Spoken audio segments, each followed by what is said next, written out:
All right, good afternoon, everyone. Thanks for joining us for our lunch lecture by Denise Liu. I would like to start the program with acknowledging that the University of Manitoba campuses are located on original lands of Anishinaabe Cree, Oji Cree, Dakota, and Dene peoples, and on the homelands of Métis Nation. We respect the treaties that were made on these territories. We acknowledge the harms and mistakes of the past, and we dedicate ourselves to move forward in partnership with Indigenous communities in a spirit of reconciliation and collaboration. Today we have Denise Liu, who will be speaking to us about her journey, quite a wild one, after graduating from University of Manitoba, both undergraduate and master's degree from architecture from University of Manitoba.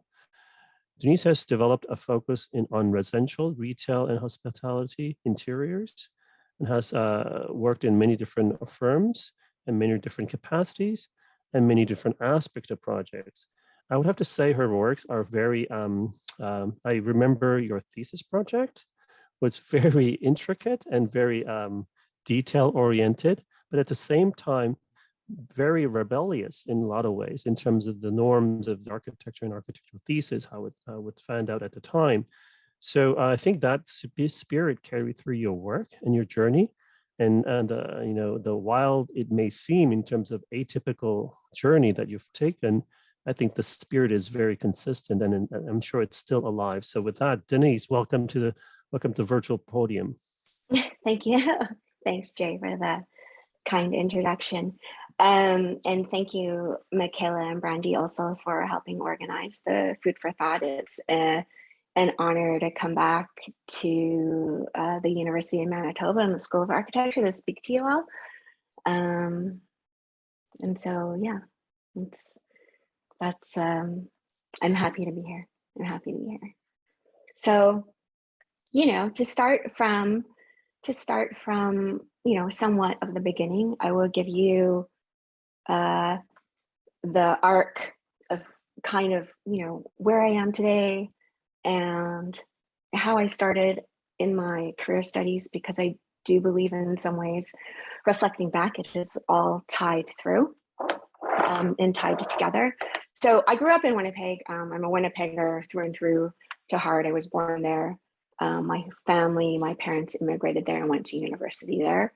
And so I grew up in the suburb, not too far away from campus in Fort Richmond. And currently I work at McLeod Laval as an interior designer.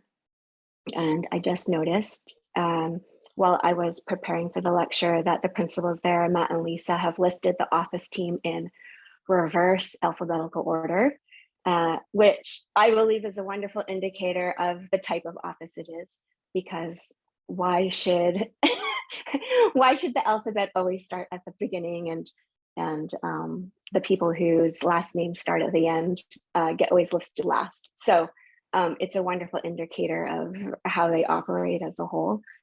So I'm thankful to be there as well.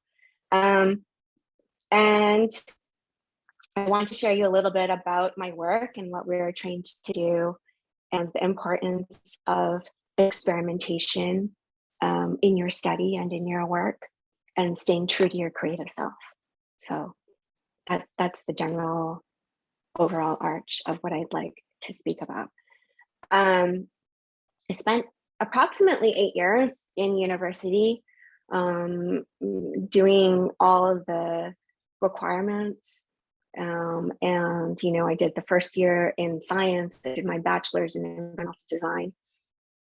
After 3 years of environmental design, I was completely burnt out from school. So I took a 1-year gap year where I just worked for the summer. I've always had a passion for art and fine art. So I spent a summer at the Nova Scotia College of Art and Design studying some art classes. And then I spent 3 years doing my master's in university here, this wonderful building. So, which I much admire. And I have to say that the modernism in the building is much ingrained in my bones now, after that many years on campus. So one of the things like I wanted to say was that, you know, actually I never wanted to be an architect. I never wanted to be an architect. So I was, my dad is an engineer, and he wanted me to go into engineering. It was a amazingly stable and honest profession. Amazingly stable. You know, like any of the engineers that you meet in their profession have great jobs. The engineers always get paid on their bills when you're sending the invoices. And so that's the profession that my dad wanted me to go in, but I didn't want to go into engineering. So I had this creativity that I loved. And at the turning point of graduating, of doing 1 year in science, I had actually had a choice between going into the School of Art or going into the School of Architecture.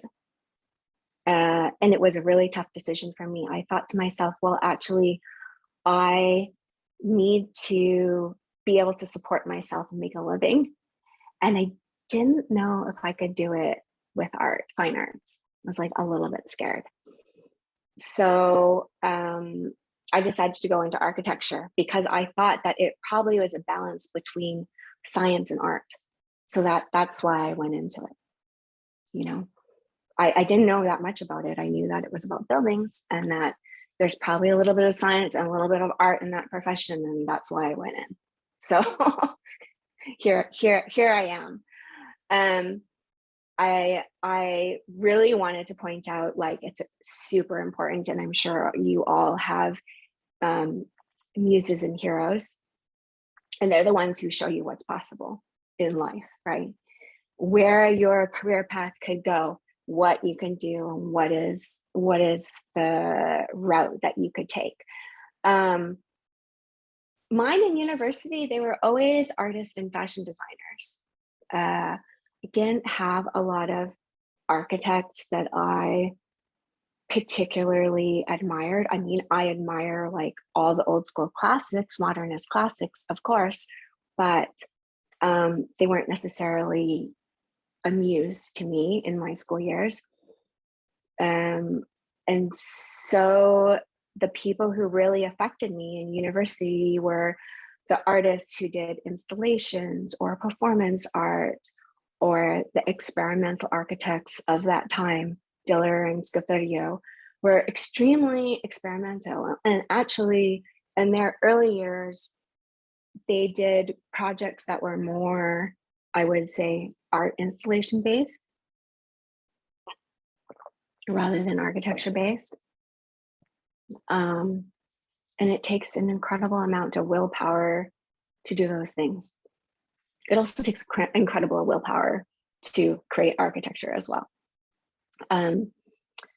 So, you know, that was university. I used my university days as a creative lab. I use it as a creative outlet to explore things that were experimental in nature. And I did installations for projects. I did performance pieces on the side. It is where I did videos and all of that stuff, and just ran an incredible amount and tried to funnel an incredible amount of my creativity into things that were somewhat related to studios in architecture itself. And so university is actually, during master's, is where I met my creative life partner, Linus Lam. We ended up doing Warehouse Journal together back in the day. And when we did Warehouse Journal, we did a video as a submission for our interview to try to win the role as editor. We did a video.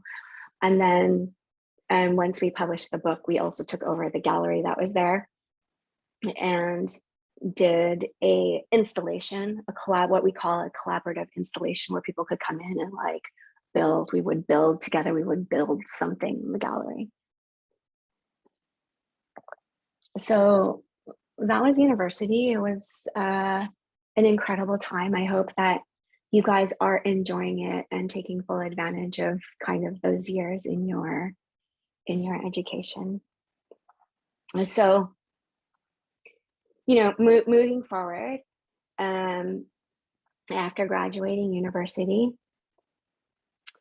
we went into the real world, and both Linus and I moved to Vancouver because we thought, Linus' family was here in Vancouver. My family was eventually going to move out to Vancouver. My sister was out here. So we moved, and we thought there was a lot of opportunity out here. And at the time, Linus and I, while we were going to school and studying masters, we had always thought at one point we would want to start a firm of our own at some point. So we worked in a number of firms. I worked in 3 firms at the time that were very instrumental to my education in the real world. Some of it was glamorous, most of it was definitely not glamorous. But I learned a tremendous amount. And I took any opportunity that I could get my hands on to soak up the information of the practice of architecture and to see how people go about creating these amazing projects and speaking to clients and bringing architecture to life. So for the next 6 years or so, I practiced in a number of firms. And one of the projects that I worked on that was instrumental while I was practicing was this interiors project, which I did while Linus and I both were working at IBI Group. And my sister, who works at a graphic design branding company, free agency, had a client who wanted them to do the branding for the restaurant, was looking for an interior designer. And, Linus and I thought, well, we want to do it. We want to do this amazing established restaurant in Yaletown, Vancouver. It's a great opportunity. We can't possibly pass it up. But at that point, we didn't have our own firm yet. So what we did was we spoke to our supervisors at IBI, and IBI at the time was closely linked to Julie Hodgson's interior design firm. And so we took the project on and introduced Julie to the client, and the client agreed to come on board. And so that's how we got to work on our first interior design restaurant commercial project. And it was a great project to work on. We learned so much at the time working on that project, and it kind of showed me like what interiors could be in the world in the construct of architecture, or that I could actually do interiors as well, So that was a very important project for me to take on, and that was the realization point of Linus and I. Linus and I like working together, and that we liked doing interiors, and this was the jumping off point at some point, or the catalyst for the next chapter that we went into. So after studying for 6 years, I say studying, but it's like working for 6 years for architecture firms and getting a whole range of experience. Working in large firms, I worked in a firm with 5 people. I worked in a medium-sized firm, so I learned quite a bit of knowledge by that. At some point in the arc, we decided to make a little bit of a jump, and that jump was into kind of like the next era of my career. And it encompassed actually like quite a number of things, like overlapping each other. So one was Linus and I started our own design firm to do projects that that we could get on our own. And then I also wanted to talk about Artsy Dartsy, which for a little while was a online art and design event resource for everyone who was in Vancouver. And I am going to speak to like the catalyst of like how and why that started, and what was the benefit of doing it, what was the craziness of doing it. And then also at the same time, I also ended up teaching part-time at BCIT, in the architectural technology of building and design, and teaching part-time. So those three things happened all simultaneously. And they were all very much intertwined into, you know, a great experience in building community here in Vancouver. And a lot of opportunities that had come our way from it. So I'll speak a little bit about Artsy Dartsy first.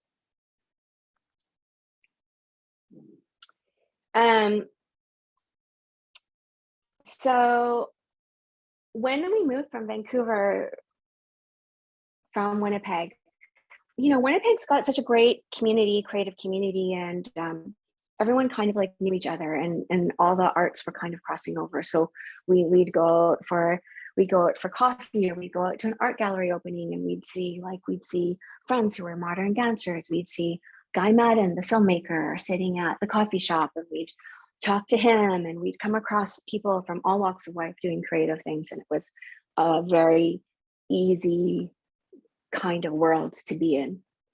And then when I moved to Vancouver, what we found was that things were so discombobulated in a way that it was really hard to find out what was happening in Vancouver. And I still very much wanted to be involved in the art scene.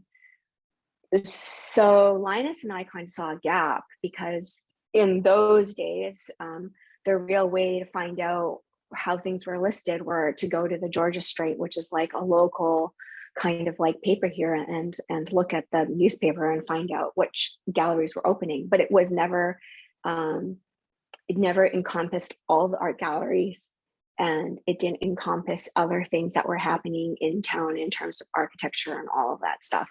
So we built a website. We built it hilariously from scratch in iMac, from whatever iMac program at the time was free, and changed it by hand every week. So, you know, that was me content loading all of that stuff. And I wanted to do it because I wanted to promote the art and design community in Vancouver, which was so talented here in Vancouver and is so talented. So Artsy Dartsy in a way is what Linus and I call an irrational hobby, right? And we call it an irrational hobby because it's a total passion project. We were never doing it to promote ourselves. We were doing it because I wanted to be involved in the art community, and I wanted to find out a way to go to galleries. That's it, you know? And I thought, there's so much talent here. Someone should promote them. Somebody should promote them. So we did this art website, and we did it as a passion project. It was basically free. Like I would go to the art gallery's website, and I would like look at their galleries. I would pull the information off their website and put it onto ours, right? So that's why we call it an irrational hobby. There's no purpose other than to fuel something that you're passionate about and share it with others. So this irrational hobby actually led to a number of really amazing things, because we were in such pursuit of promoting the creative culture in Vancouver itself. It led to us creating a partnership with the large trade show here, IDS West, so the interior design trade show here in Vancouver. We approached them and we said, hey, like, we have this great, we run this website, Artsy Dartsy. We really want to promote the creative community in Vancouver. Can we do some sort of collaboration with you guys? Maybe it's about promoting the young and upcoming designers who are studying something at Emily Carr industrial design so that it's related to the interior design show. These kids cannot afford the thousands of dollars that it takes to come and rent a booth, rent a booth in a big trade show where all these design professionals are and all of that stuff. Would you be willing to give us a space and fund this project? And we didn't know anybody, we didn't have any connections, we just approached them cold call, and they said yes. So it's amazing. They said yes. We were so happy.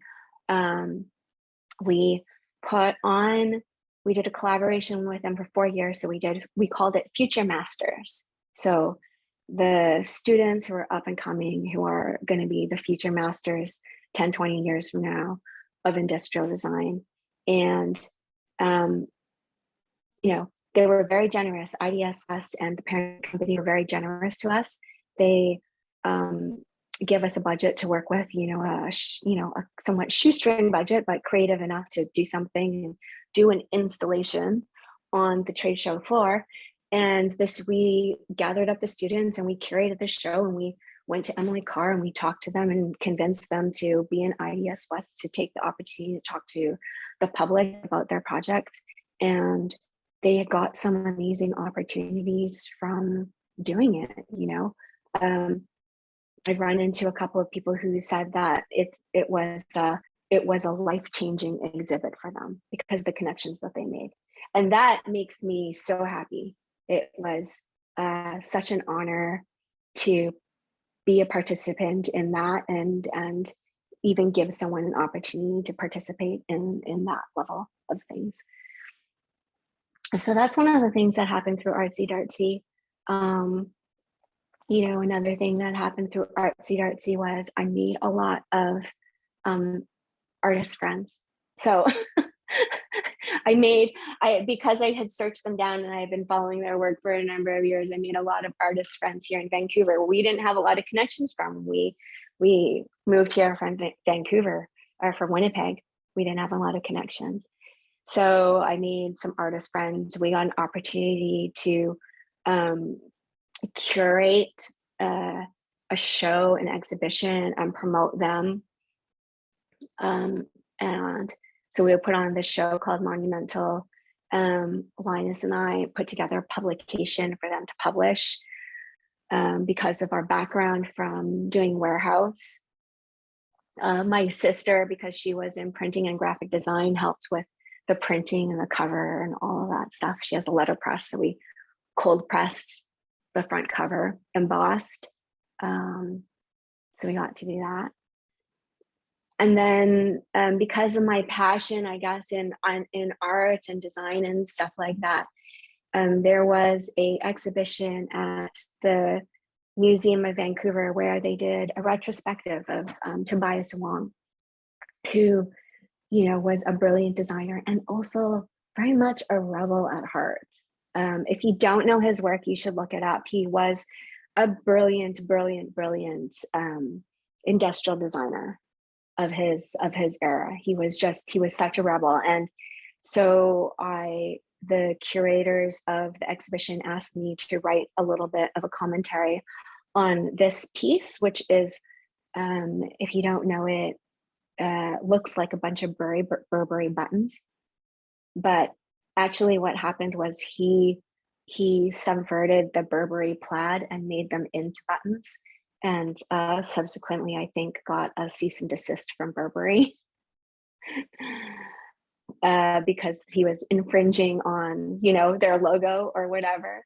And a few years later it probably turned around somewhere and they probably said, oh, actually these Burberry buttons are a good idea. So I was very honored to be able to be involved in his exhibit, and I loved his work because it was so subversive and there's a little bit of rebellion in there. So it was a great experience. And then as well, also through Artsy Dartsy and a little bit through what Linus had started, or Linus had upstarted, Architecture for Humanity. here in Vancouver. We were, because we're so involved in the art and design community in Vancouver, we were able to collaborate with Jay and 5468796 architecture when they went to the Venice Biennale and helped coordinate their exhibition here at the Museum of Vancouver, right? And help with that process. And it was such an honor to participate in that as well. So Artsy Dartsy has just led to only like great things. It's a irrational hobby that has led me to be involved in a number of things where we were really allowed to do creative freedom, have full creative freedom, and promote others and collaborate with others in our field, and do some wonderful things. So that was a great moment. I also did, just like the regular competition entries. This one was for Architecture for Humanity as well. I entered with Rough Projects with Sean Pearson and Alyssa Schwan. We had entered this Jardin de Me competition in Montreal. So we were always doing these creative things at the same time as practicing, right? We did this alongside practice, which was the design practice, which spanned 8 to 10 years, I want to say. One of the major works that we accomplished was doing Homer Street Cafe here in Vancouver, which was a wonderful project to work on. And Linus and I did a number of projects together that were commercial projects. All of these things tied back to Goldfish, which was, at IBI, our first interior design project together. And so it started this era of Linus and I working together on all these commercial projects that were mostly interiors focused in our practice. And along the way, I would say, I also got to see and participate and go visit Christo's and Jean-Claude's peers in Italy. And if you recall, they were one of my heroes from the very beginning when I was in school. So it literally brought a tear to my eye when I went there in Italy. It was such a wonderful experience. And the reason why I admire them so much is because they were so completely self-funded. So Christo and Jean-Claude fund all these artworks themselves. They take no funding from any government or sponsorship. They launch these projects entirely by themselves, just out of sheer will almost, and navigating the local bylaws and permissions that they have to get. And they open them free for the public. And they have no other reason for doing them than for themselves. So it's a wonderful, they had a wonderful career. And their pieces have always affected me greatly, because they're so pure in their pursuit, I want to say. They're so great in their pursuit. So that was Edison Sprinkles and Artsy Dartsy and Architecture for Humanity all together were spanned at about 8 to 10 years. During this time that I was doing all those things, I also ended up teaching part-time at BCIT, the College of Technology. And I did it partly because I wanted to teach part-time. It was a part-time job that I could do that paid me relatively well. I got so much from teaching those students and being able to try to inspire them over the 8 years. It was such a wonderful experience. And the income from teaching part-time allowed Linus and I, as practitioners in the design profession, to only take on projects that we really wanted to take on, right? So we weren't necessarily tied to trying to have to find clients and make a paycheck in a way that maybe would compromise us in doing projects that we didn't want to do. So that was BCIT, and BCIT is where I got over my stage fright, having to talk to 130 students every week. I found my voice there. I found how to project in an auditorium of darkness where everyone's on their laptops taking notes or watching videos in their headphones or whatever. And that's where I found my voice. And it is the joy that has given me from teaching there has been boundless, because I taught 135 students every year there for 8 years, which culminates to over 1,000 students in that time. And now when I see them out in the wild, I call it, I see them out in the wild behind the desk at the city reviewing my projects, trying to get permits. I'm like, oh, please. Hi, remember me? I was your instructor. Please pass my project through. I see them on the job site as a job super, running jobs on projects that I have under construction. And I've met some of them who have gone on to study architecture and now are in the profession and practicing here in Vancouver and all over the place. And it's such a joy to me that they've managed to find successful careers and they're happy and they're experts at doing their job. So it's a wonderful, boundless experience that I cherish forever. So, at some point, actually, this is the funny part where the career kind of takes maybe a little bit of a turn. At the end of kind of like that era, I actually decided that I wanted to maybe go back and not practice with Linus and more in our practice Edison sprinkles. And there wasn't one singular moment of that, but I found practicing architecture together and running my own practice with Linus incredibly, incredibly stressful. So you see, I have this like little bit of a rebellious spirit, but not rebellious enough to go into fine arts, and also not quite stubborn enough to stick it through and go through the ups and downs of running your own practice. I found it really, really hard. I actually realized that I'm actually not an entrepreneur. Like, I'm not. In order to be an entrepreneur and have your own practice, you have to have a huge amount of willpower and stubbornness and fire in you and just tenacity. You need the tenacity, and you need to be a risk taker to no end, and just to be able to say, I'm going to do it. I'm going to stick to it no matter what. I can stomach all of this ups and downs of running your own practice. And you know what? I kind of realized, like, I'm not that person.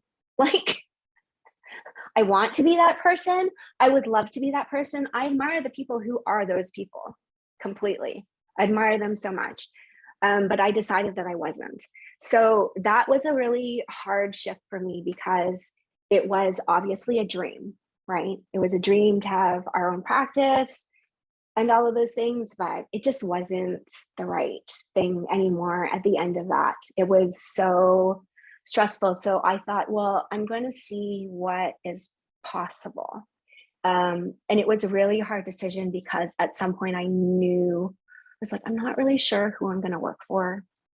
Who am I going to go work for out there that is going to be a match to what I want to do and what I want to pursue in my professional career? What is it? And how do I find that place? Right?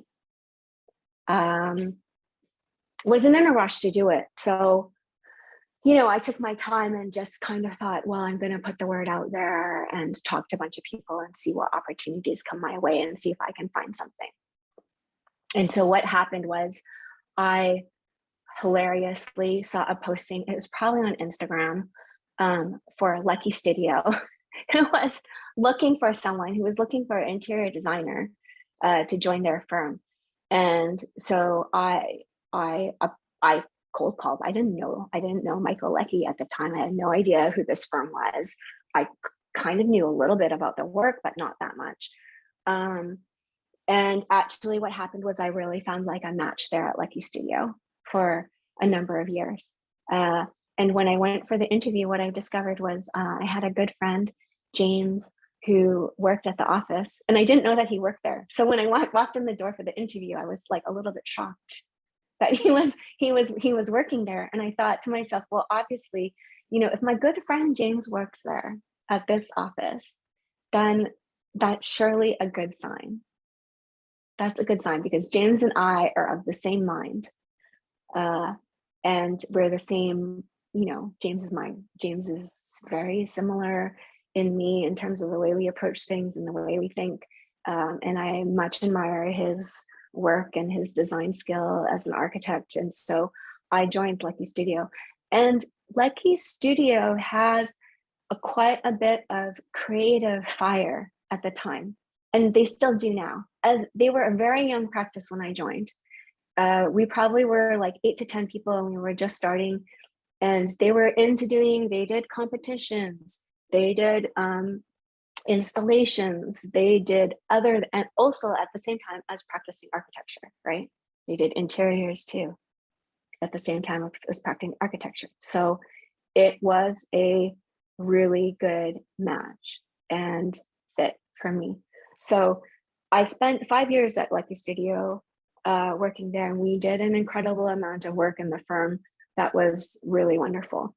You know, I show this slide because I'm trying to tie together. I want to tie together the art and film kind of like creative inspiration with the work that happens.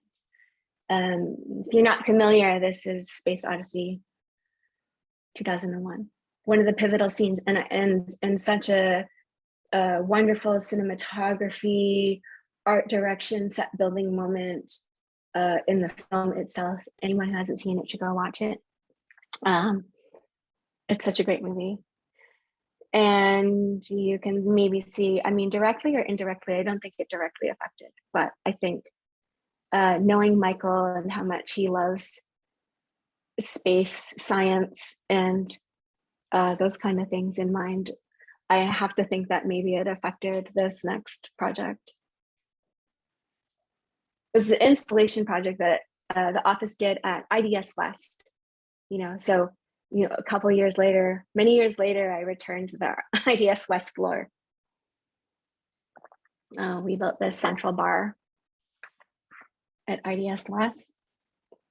And so my years there ended up being a number of years working with an incredible amount of people and team there, doing a lot of creative projects, a lot of interior projects. I became more and more focused on interiors in my career after this.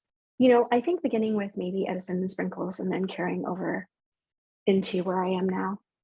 It's shifted. And the reason why I liked interiors so much was because of the speed. I discovered that I'm a very impatient person. I'm an impatient person. And I'm just going to flip through these project slides because talking about projects and sometimes is boring. Interesting to look at, but boring to talk about. So I'm an impatient person. And so this is partly the reason why I switched to interiors, is because I like the iteration. Iteration in design is the thing and the driver that is going to help you make all the decisions when you're designing and creating. And the faster you can iterate, the faster you can get to maybe the answer or close to the answer of like what you want to actually create. You have to iterate and you have to practice it. And the more projects you do, the more of an expert you become in doing those projects. Now, typical architecture, architecture for like large buildings could take like 10 years. If you're lucky and you're working on smaller architecture projects, I want to say that they take like 3 years, maybe longer, probably longer than that. So I'm going to say like 3 to 10 years. So how many projects can you do in, I've been now practicing for 20 years. So how many projects would I have done in architecture, doing architecture? I'm going to say I'd be lucky if I have had from beginning to end carried through all the way final to construction and didn't die on the drafting board. I'm going to say I'm going to be lucky if I had finished 6.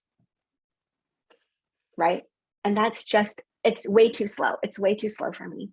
I admired fashion designers. The fashion designers, I watched the Anna Wintour's special on, Vogue, and some designer was showing their collection. They do 150 iterations of a design of a dress for a collection. They whittle it down to 50 and they show 50. And then they show that, they do that 6 seasons a year. Right? That's the speed. That's the speed that I want to be at. Probably impossible for even interiors, but that's the speed that I want to go because I want to master the craft. I want to master the craft, and you can only master the craft through practice and iteration. That's it. It takes a long time. Architecture is a really long game. It's a really long game. It's a game that spans years and years of your career. And it takes a long time to get there. So, these are the projects that I worked on. I put together this photo of Richard Serra's work and House Concepts, which is a gym that we designed in the Vancouver house here in Vancouver, designed by Bjarke Ingels. And a lot of my passion for art is still funneled into the spaces that I create. So if you've ever been in a Richard Serra sculpture, he does amazing things with space. And I think a lot of the people that I admire in architecture and in art, it runs mainly on installation and performance art because they have an effect. They affect people emotionally through their motions through space, or they're affected through, some sort of performance that they're put on. And a Richard Serra sculpture takes up the room and commands your attention and makes you feel something when you move through the space itself. And so the ideas of that in some ways were translated to this project. We got this raw space at Vancouver House, was quite large number of square footage. And when the client wanted to create 5 different gyms. So there was one residential gym, a boxing gym, a boot camp kind of gym. I think they call it like run club, a spin gym, and like a yoga Pilates studio. And so what we did was we created like these distinct volumes within this space. And there's a lot of, when you walk through it, there's like a lot of compression of spaces and like opening of views and vistas as you walk through that I would maybe correlate to, walking through a Richard Serra sculpture. Some more images of the gym here. This is the boot camp one. They have this beautiful skylight that runs through. James Turrell, who makes amazing artworks. I guess they're installations in a way, but they're experiential. You can go in them and you experience them. And I show these photos here because I experienced them in person, which was such a privilege. But to be honest, the photos don't do the installation any justice. It's really about the experience of experiencing the work. So if you ever get a chance to travel out to Texas, I would do so, and any opportunity you have to go experience his work, I would do it because it's nothing like seeing it in person.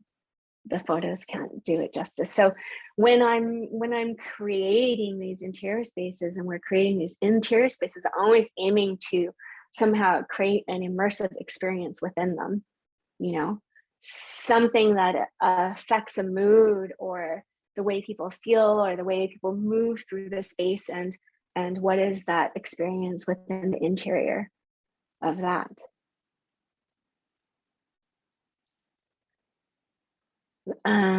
These are all done at Lucky Studio.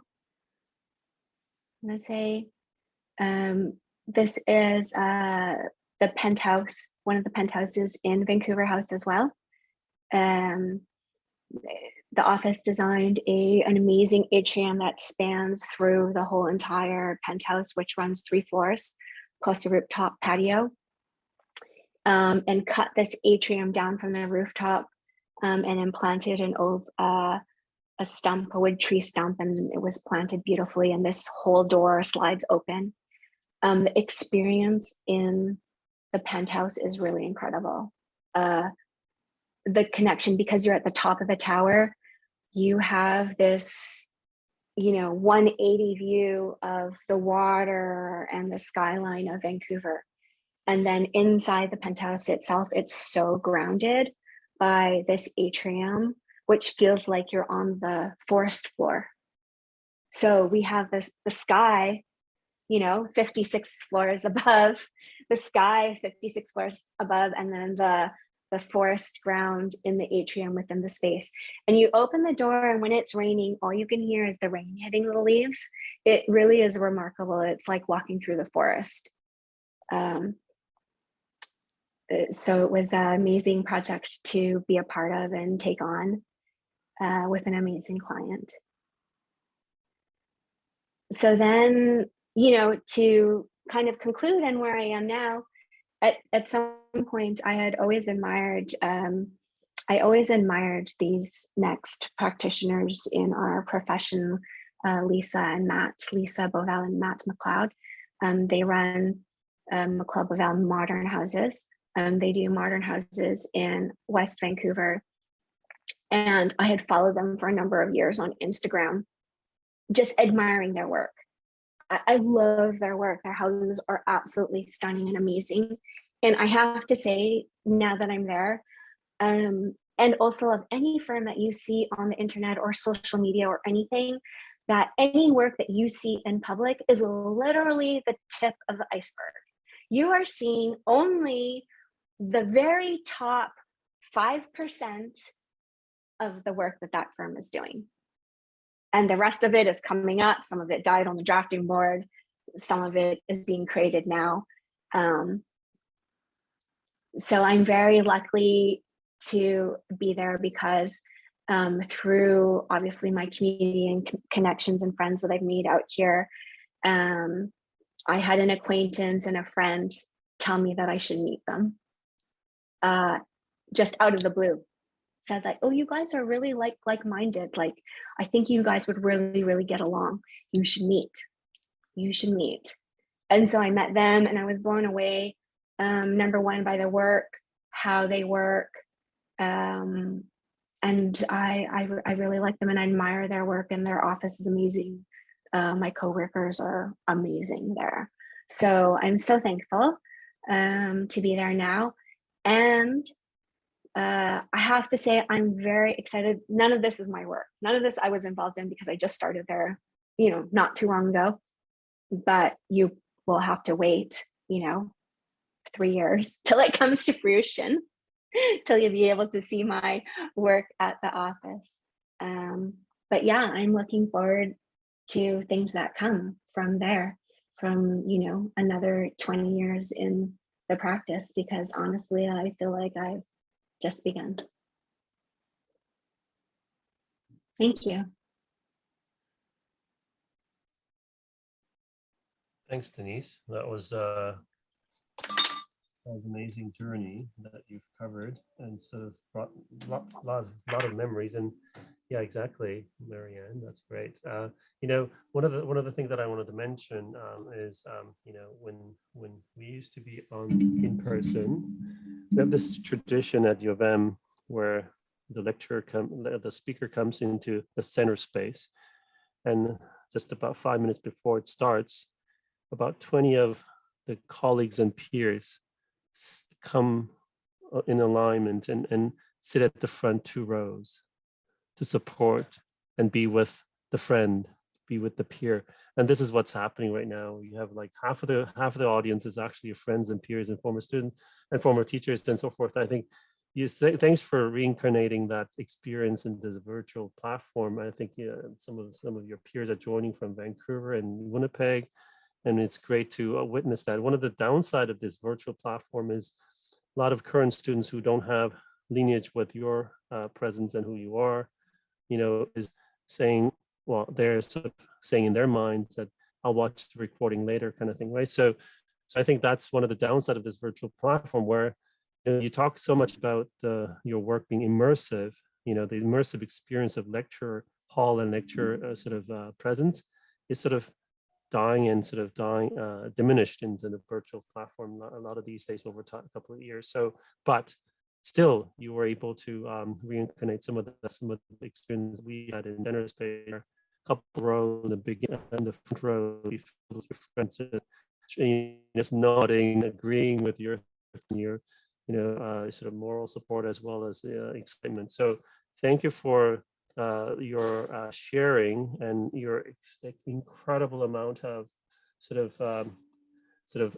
vicissitudes of your ups and downs of different kind of engagements. But in the end, I think there was a kind of a thread all together, was you're focused on people and you were focused on the community as you navigate through. And some of the things that you've done is out of the community, out of people, and now you're moving new location with the community base that you've created yourself in a way throughout the journey. So thank you for sharing that. I think that's amazing lesson for all of us to keep, because it's not just a job, it's not just a cash flow, it's actually people that we have to work with and people that we have to carry in our projects and then beyond. So I think that's the kind of take back that I'm experiencing with this lecture. See, there's a front row person smiling in. There's another front row.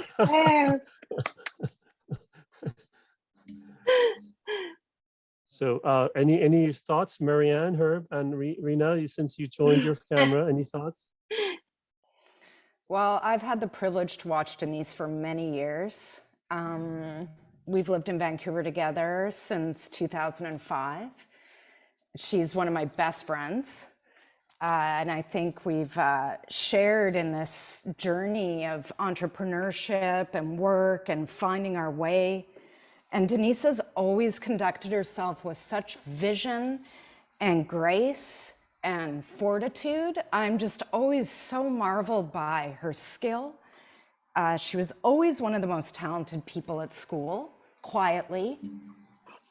She never made, besides maybe the years of pink hair, she never made any big pronouncements, but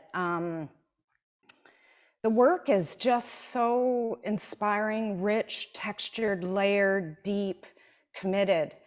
And she just is such an inspiration to me as both a loyal friend and as a designer. So I couldn't be prouder to just stand by and watch her.